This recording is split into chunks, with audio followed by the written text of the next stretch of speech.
আর সেই সরকার, দেশের সরকার মোদী সরকার সেটাকে সমর্থন করেছে।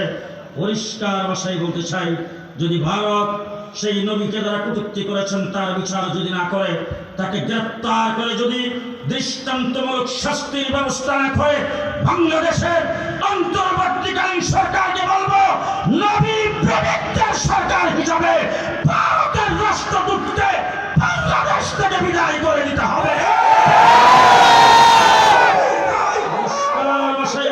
মনে রাখেন, 15টা বৎসর কোন মসজিদের ইমামের মেহরাব নিরাপদ নয়, কোন মসজিদের ইমামের, কোন মসজিদের খতিবের মিম্বর নিরাপদ নয়। 15 বৎসরের ভিতরে যারাই রক্ত দিয়েছেন, সমস্ত রক্ত একত্রিত করলে শাপলা চত্বরের শেষ রাত্রের রক্তের সমান হবে না। হাজার ওলামায়ে কেরাম রক্ত দিয়েছেন, পঙ্গু হয়েছেন, জেল জুলুম হইয়া আমরা বরণ করেছি। 15 বৎসর নির্যাতনের স্টিমরোলার চালিয়েছেন, ইসলামের বিরুদ্ধে ষড়যন্ত্র করেছে, নাস্তিকার মুরতাদদেরকে আস্ফালন দিয়েছে। এই দেশকে বিক্রি করার জন্য পিলখানায় 57 জন আর্মি অফিসারকে হত্যা করেছেন। দেশের প্রতিরক্ষাকে রক্ষা করার জন্য, এই দেশটাকে অকার্যকর রাষ্ট্রে পরিণত করার জন্য অন্তত একজন ব্যক্তি যা চুরি করেছেন তা দিয়ে 6টা পদ্মা সেতু বানানো যেত। সেই বেগমপাড়ায় বাড়ি করেছে, দেশের সম্পত্তি লুণ্ঠন যারা করেছে, যারা জগত্তল পাথরের মতো বসা ছিল, আজকে তারা প্রশ্নের দরজা দিয়ে বের হয়ে গেছে। বাংলাদেশে যে যেখানে আছেন, শিশাতলা প্রাচীরের মতো দেখতে হবে। পরাজিত শক্তি বাংলার মাটিতে আর আসতে পারবে না।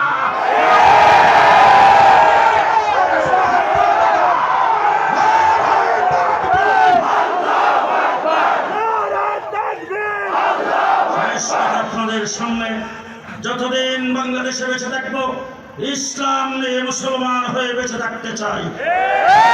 কে কে প্রস্তুত আছেন হাত তুলে দেখান। ইসলাম নিয়ে মুসলমান হয়ে বেঁচে থাকতে চাই। ভবিষ্যৎ সন্তানাদি আমাদের মুসলমান হবে।